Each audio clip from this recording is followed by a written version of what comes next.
হিন্দি, হিন্দু, হিন্দুস্তান আর নরেন্দ্র মোদী।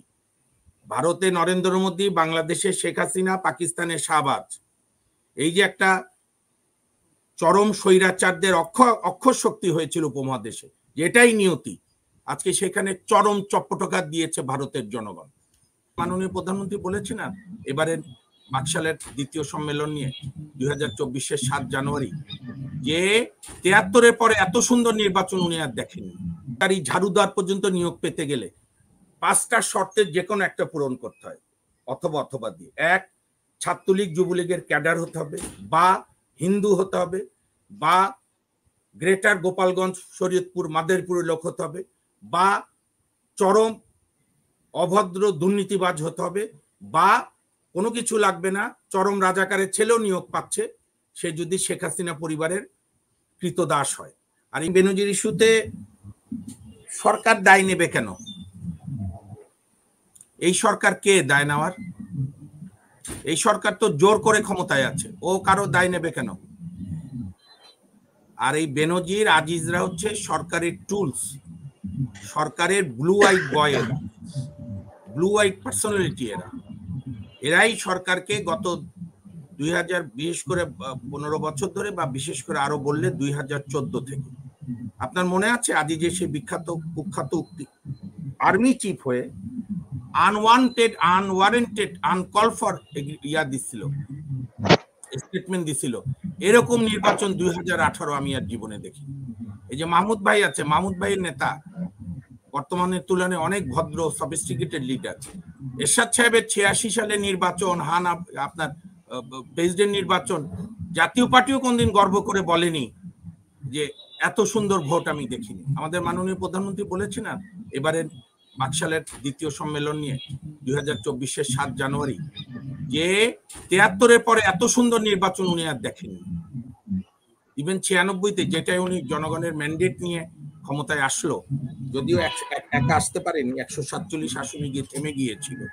পরে এই যে মাহমুদ ভাইদের জাতীয় পার্টির কল্যাণে, বদন্যতায়, হোসেন মোহাম্মদ এরশাদের সমর্থনে সরকার গঠন করলেন, না হলে ওইবারও ক্ষমতায় যেতে পারতেন না।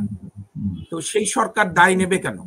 সে তো জনগণই। কিন্তু ওরা তো ডেট ছিল, উনি এখন ওনার 6 তারিখে ওনার হাজিরা দেওয়ার কথা ছিল, হাজিরা দিচ্ছে না, উকিলের মাধ্যমে উনি পিছিয়েছে। শোনেন, বেনজিরকে নিয়ে সরকার যেটা করেছে, খুব দুর্বল নাট্যকার, দুর্বল প্রযোজকেরা। সে চৌঠা মে চলে গেছে, এইটা সরকার সমর্থিত, সরকারের অনুগত প্রথম আলো, নাম কি, সময় টিভি দায়িত্ব নিয়ে বলেছে, ইমিগ্রেশন সূত্রের কথা উল্লেখ করে বলেছে, এবং এইটা সারা বাংলাদেশে চাওর হয়েছে। আচ্ছা, আপনাকে আমি একটা প্রশ্ন করি, বা আনোয়ার ভাইকে প্রশ্ন করি, আল জাজিরা যখন প্যালেস্টাইন নিয়ে রিপোর্ট করে, তখন আওয়ামী লীগের সহ সবাই বাকবাকুম হয়ে যায় যে আসলেই তো মুসলমানদের উপর কি হচ্ছে, আমেরিকা ইসরায়েল মিলে কি করছে। নিঃসন্দেহে প্যালেস্টাইনের বর্বরতা আমরা সবাই নিন্দা করি। তো সেই আল জাজিরা টিভি যখন অল প্রাইম মিনিস্টার মেন এই আজিজকে নিয়ে সব রিপোর্ট করলো, তখন এটা তদন্ত করতে পারতো না সরকার? সেদিন তো তদন্ত না করে আমার হাইকোর্টে এক দালাল আইনজীবীকে দিয়ে রিট মামলা করে ওই আপনার আল জাজিরার ওই রিপোর্ট অনলাইন থেকে সরিয়ে নিতে হাইকোর্ট নির্দেশ দিয়েছিল। আপনি আরেকটা বলেন, এখন মুশকিলটা কি হাসিনা, আমি কেন ভারতের নির্বাচন বলছি, যে অন্তত একটা সময় পর্যন্ত আলাপ করা যায়, তাতে আওয়ামী লীগেরা লজ্জা পায়, এই জন্য আলাপ করতে চায় না। যে ভারতে এত কিছুর পর যে নরেন্দ্র মোদী বিষ্ণুর আবতার, নরেন্দ্র মোদী হ্যায় তো সব মুমকিন হ্যায়, নরেন্দ্র মোদী হ্যায় তো সব মুমকিন হ্যায়, ইস বার কি 400 পার, অখণ্ড ভারত করবে, ধর্মনিরপেক্ষতা মুছে দেবে, কংগ্রেস জিতলে হিন্দু মহিলাদের মঙ্গলসূত্র কেড়ে নিয়ে মুসলমানদের দেবে, এবং হিন্দি, হিন্দু, হিন্দুস্তান আর নরেন্দ্র মোদী। ভারতে নরেন্দ্র মোদী, বাংলাদেশে শেখ হাসিনা, পাকিস্তানে শাহবাজ। এই যে একটা চরম স্বৈরাচারদের অক্ষর শক্তি হয়েছিল উপমহাদেশে, যেটাই নিয়তি, আজকে সেখানে চরম চপ্পটকার দিয়েছে ভারতের জনগণ। এবং ভারতের জনগণ একটা দায়িত্বশীল বিরোধী দল দিয়েছে, যাদের আসন 233, এবং এর বেসিসে রাজ্যসভায় এদের আনুপাতিক হারে সিট পাবে। নরেন্দ্র মোদী কোনো আইন শেখ হাসিনার মতো ভ্যানিটি ব্যাগ থেকে খুলে পাশ করাতে পারবে না। এইটা হচ্ছে আজকে ভারতের নির্বাচন আমাদের জন্য আনন্দের দিক। আরেকটি ইতিহাস কথা বলবে, আনোয়ার ভাই তর্ক করলে হবে না। বাংলাদেশের সঙ্গে ভারতের যেটুকু ভালো চুক্তি হয়েছে সবগুলো তখন হয়েছে যখন ভারতের জোট সরকার ক্ষমতায়, একক ব্যক্তির ক্ষমতায় হয়নি। শহীদ রাষ্ট্রপতি জিয়াউর রহমান যখন পানির ব্যাপারে অকাট্য যুক্তি দিয়ে জাতিসংঘে প্রসঙ্গ তুলে, এটা হচ্ছে ইতিহাসের স্বার্থে বলছি, আমি বিএনপি করি না, যখন জিয়াউর রহমান জাতিসংঘে প্রসঙ্গ তুলল তখন শর্ত হলো যে 35,000 পানি আমাকে দিতেই হবে, ফারাক্কা পয়েন্টে তোমার ভারতের পানি থাকুক না থাকুক। তখন প্রধানমন্ত্রীকে মোরারজি ভাই দেশাই, জনতা সরকারের জোট সরকার, মাননীয় প্রধানমন্ত্রী যে পানি চুক্তি এবং শান্তি চুক্তি করলো, তখন ভারতের ক্ষমতায় কে?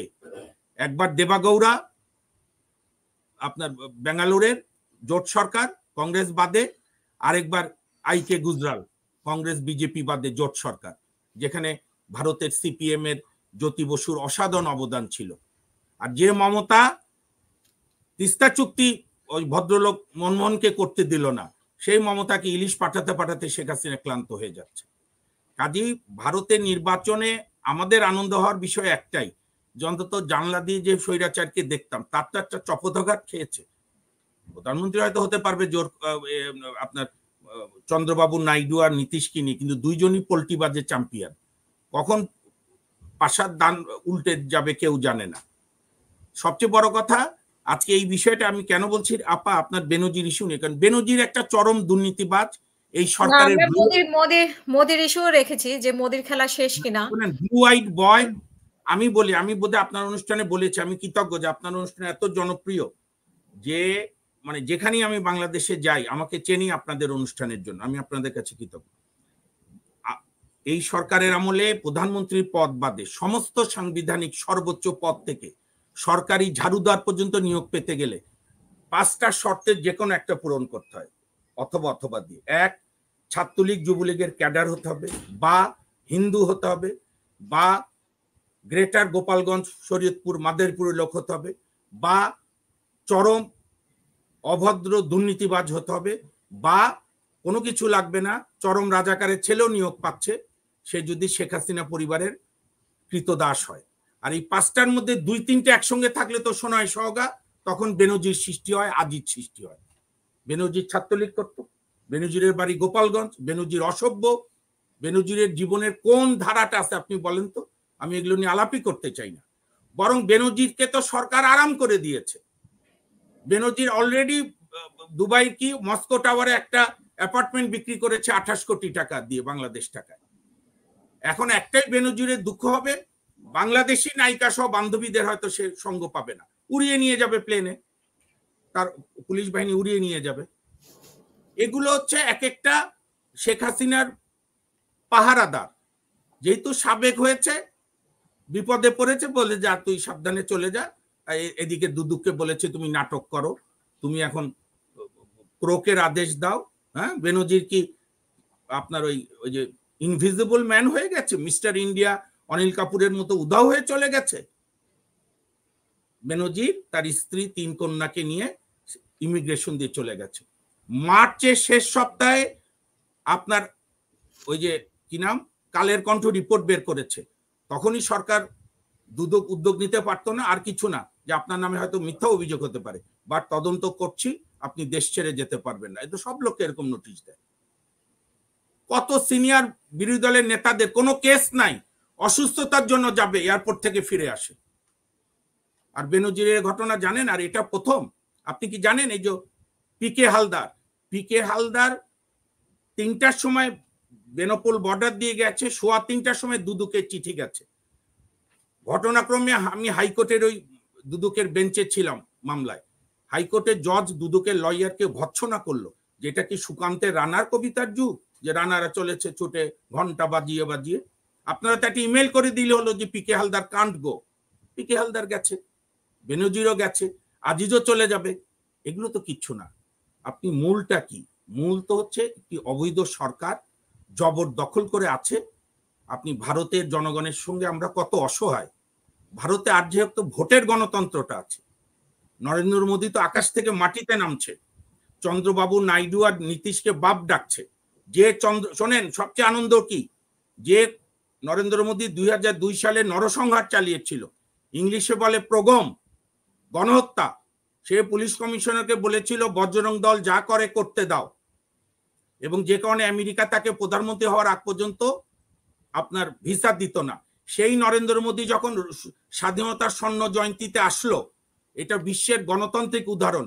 ট্রাম্প যখন ইংল্যান্ডে গিয়েছিল, লন্ডনে ডাউন স্ট্রিটের সামনে, আপনি তো ভালো বলতে পারেন, আপনার কাছে আর কি গল্প করব, লক্ষ লক্ষ লোকের প্রতিবাদ মিছিল হয়েছে। নরেন্দ্র মোদীর জন্য আমাদের আলেম ওলামারা একটা মিছিল করেছিল, হেলমেট লিগ বাইতুল মোকাররমের ভেতরে ঢুকে আলেম ওলামাদের মেরেছে। বামপন্থী জোনায়েদ সাকিরা, জাতীয়তাবাদী ছাত্র দলের ছেলেরা প্রতিবাদ মিছিল করেছে, যে গুজরাটের কসাই আজও বোধহয় সেই কারণে কিছু লোক জেলে আছে। এই সরকার গত 10 বছরে মোদী যে মুসলমানদের উপর অত্যাচার করেছে, বর্ণবাদী দলিত হিন্দুদের উপর করেছে, গরুর মাংস খাওয়ার জন্য মানুষ হত্যা করেছে, একটি প্রতিবাদ করেনি। তারা একটা বাতাবরণ চেষ্টা করেছে। বাংলাদেশে আমি, ভারতে মোদিদা, পাকিস্তানে শাহবাজ শরীফ জবরদখল করে আছি, এটাই ইতিহাস না। প্রচন্ড ধাক্কা খেয়েছে। আপনি আওয়ামী লীগ নেতাদের খোঁজ নেন, ঘুমটুম হারাম হয়ে গেছে। বেনাপোল বর্ডার পার হয়ে এই স্রোত আসতে বেশিক্ষণ লাগবে না। কাজী বেনজির আজিজ এগুলোকে, আমি তো বলছি সরকার দায় নেবে কেন? সরকার আমাদের দায় নিচ্ছে কেন? জোর করে সেবা দিচ্ছে কেন? একটা অবৈধ ফ্যাসিস্ট সরকার, যে রাষ্ট্রের জন্ম হয়েছিল ভোটাধিকারের জন্য। আমি ওই বাইনারিতে যেতে চাই না। শেখ রাসেলের নেতৃত্বে বাংলাদেশ স্বাধীন হয়েছে, আমি তর্কই করবো না, কারো কোনো অবদান নেই। সব সরকার খারাপ, সব অবৈধ। আপনি ভোটাধিকার দেন, আপনি আমার একটাই দেন, ভোটাধিকার ফিরাই দেন। আপনি সব দলকে নির্বাচনে আসার পরিবেশ দেন, তারপরে যে যেতে জিতবে, যে জিতবে তাকেই সবার আগে ফুল দেবে।